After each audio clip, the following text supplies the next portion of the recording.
हाँ बच्चों, मैं बहुत खुश हूँ। मैंने कभी सोचा भी नहीं था। और सोचोगी भी नहीं। इनकार करना होगा तुम्हें इस रिश्ते से। सुना तुमने? मना करोगी तुम।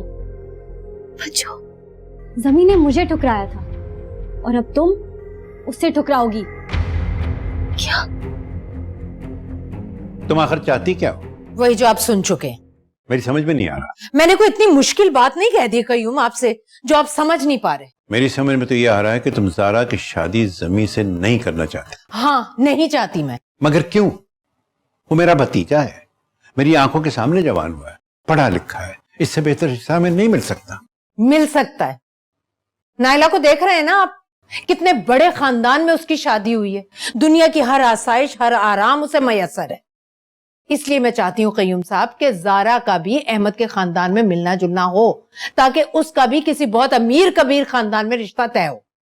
और मैं ये चाहता हूं कि ज़ारा का रिश्ता जमी से हो, क्योंकि मैं समझता हूं कि जमी से ज्यादा मेरी बेटी को और कोई खुश नहीं रख सकता। कयूम, आप मेरी बात को। अम्मी अबू, आप लोग बाहर आ जाएं। चचा और चची आपका इंतजार कर रहे हैं और अहमद भी आ गया है।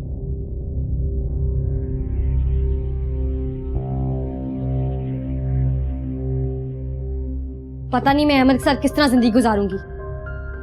मैं अहमद से नहीं, जम्मी से शादी करना चाहती थी, लेकिन मुझे क्या पता था कि तुम दोनों मेरे पीठ पीछे कुछ और ही चक्कर चला रहे हो। नहीं बच्चों, ऐसी कोई बात नहीं है। मुझे कुछ नहीं सुनना, मगर ये याद रखना कि तुम्हारी शादी जम्मी से नहीं होनी चाहिए।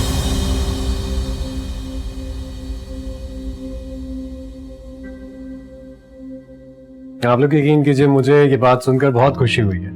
आप दोनों को जमी और ज़ारा का रिश्ता बहुत बहुत मुबारक हो। मुझे यकीन है कि जमी ज़ारा को इंशाअल्लाह ताला बहुत खुश रखेगा। थैंक्स यार। बेटा, बस तुम आ गए हो, तुम्हारा ही इंतजार था। अब बिस्मिल्लाह करेंगे। अरे thank you so much aunty, आपने मेरा इंतजार किया। अब क्यों हम वेट कर रहे हैं? ज़ारा को बुलाते हैं ना, बिस्मिल्लाह करते हैं। बस मैं अभी जाती हूँ और अपनी बहू को लेकर आती हूँ। अरे भाई, अब वो सिर्फ तुम्हारी नहीं, हमारी भी बहू है। मुझे पता है कि वो आपकी भी बहू है।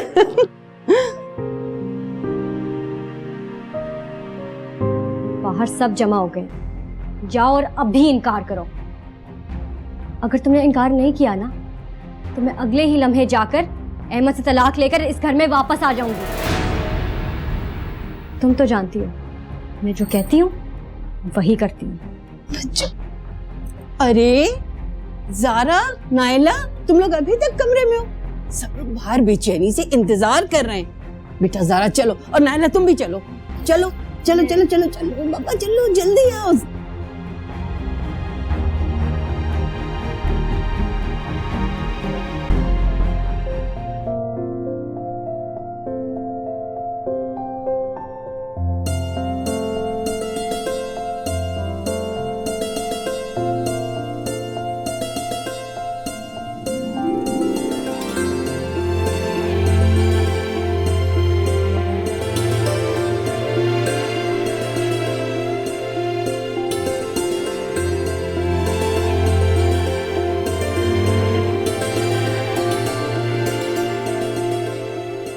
भाई साहब, इजाजत है? जी जी, आप ही की बेटी है। बिस्मिल्लाह।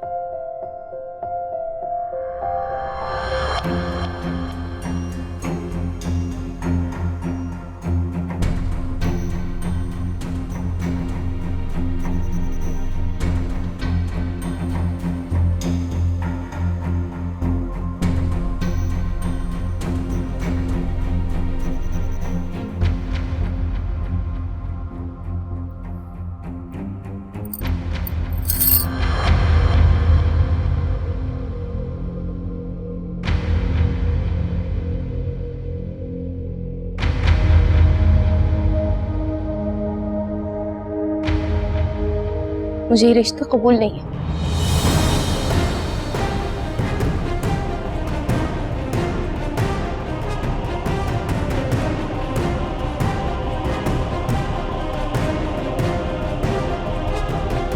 ज़ारा,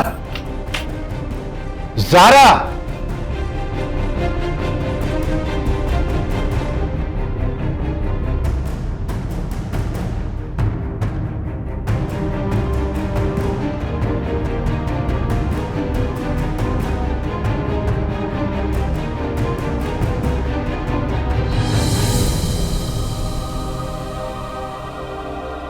तुझे ढूंढते हुए दिल अब हो गया है बेदिल और धड़कनों में गम की कांच है।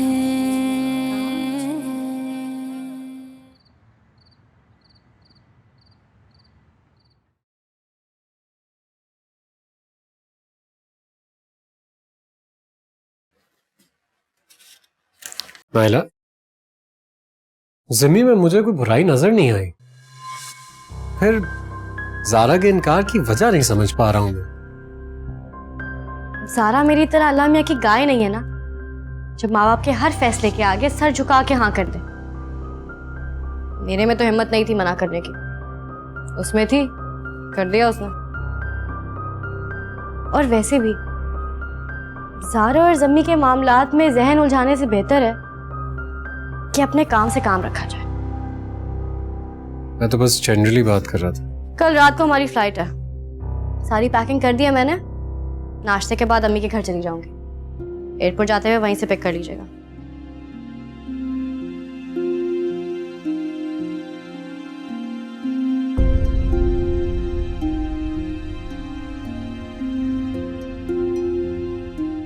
जब मैं आपसे कह रही थी तो बात आपकी समझ में नहीं आ रही थी। देख लिया अब आपने, अल्लाह को यही मंजूर था, जारा ने खुद ही इनकार कर दिया। मैं जारा को अच्छी तरह जानता हूं, वो ऐसी बच्ची नहीं जो खुद इनकार करते, उससे इनकार करवाया गया है।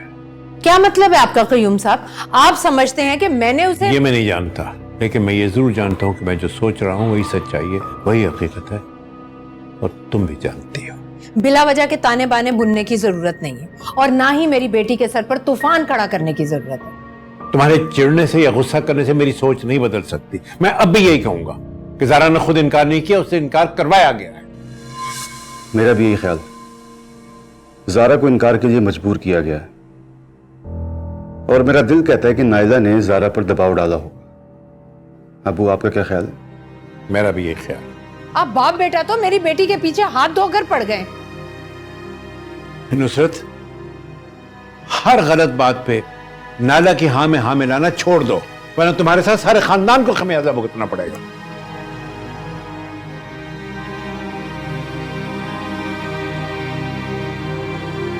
जबान देकर अपने छोटे भाई के सामने कितनी शर्मिंदगी उठानी पड़ी मुझे। मैं तो जमी से नजरें नहीं मिला सका। ठीक कहती है नाइला, आप दोनों को नाइला से ज्यादा दूसरों की फिक्र है। नुसरत, तुम्हारे सामने कोई अकल की बात करना ऐसा है जैसे भैंस के आगे बीन बजाना। देखा